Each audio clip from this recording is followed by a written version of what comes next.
tubular feeds, ang presyo ay 1,550. Ang total na puhunan ko ay 15,477. Disclaimer lang po, ang mga presyo na nabanggit ko ay presyo po dito sa amin. Maaaring ang mga presyo po na nabanggit ko ay hindi akma sa presyo dyan sa inyo.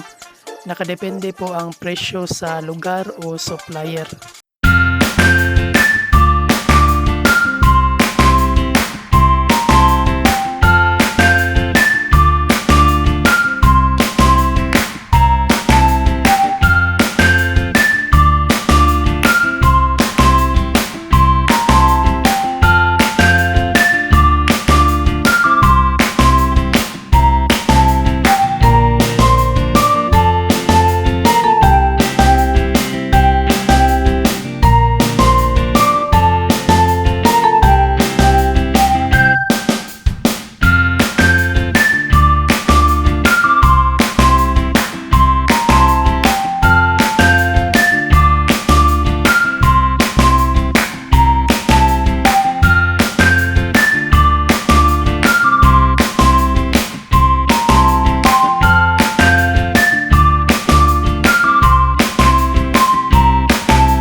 Po ang mga kinita ko sa aking 100 heads first batch.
Presyo po na babanggitin ko ay presyo po dito sa amin.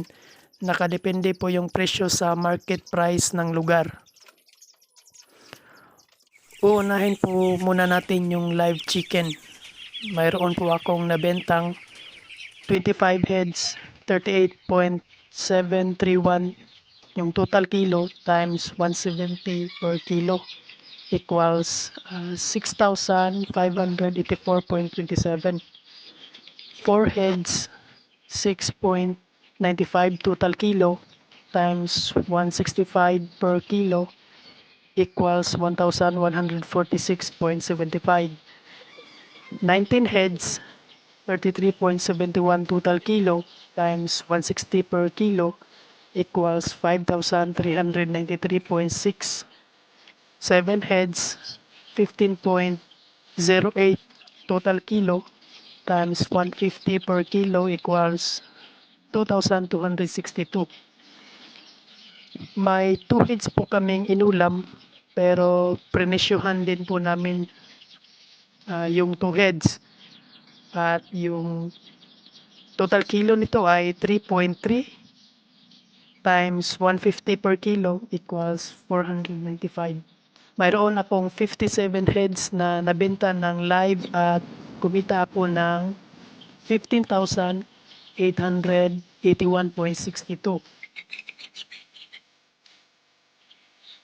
Sa dressed chicken naman, yung kinatay namin, nakabenta kami ng 21 heads, 30.61 total kilo times 190 per kilo equals 5,815.9. 13 heads, 21.8 total kilo times 165 per kilo equals 3,597. 34 heads ang dressed chicken, 52.41 yung total kilo at yung kita namin sa dressed chicken ay 9,412.9. So, i-add po natin yung live chicken na 15,881.62 at dressed chicken na 9,412.9.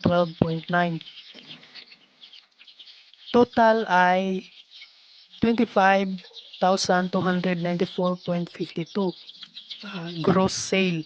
Yung gross sale na 25,294.52 ay minus natin sa capital na 15,477 at minus 300 sa gasolina para sa paghatid ng mga dressed chicken. Yung income ay 9,517.52. Ito yung given income. Sa akin kasi gumastos ako sa kulungan ng 11,192 at kada harvest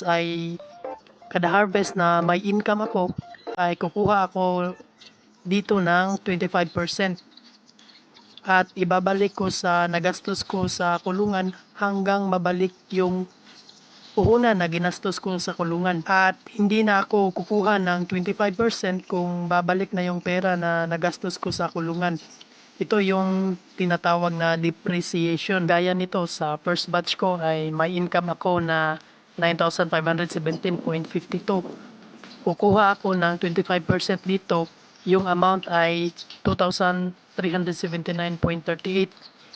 Itong 2,379.38 ay ibabalik ko sa nagastos ko sa kulungan at i-minus ko sa aking given income na 9,517.52.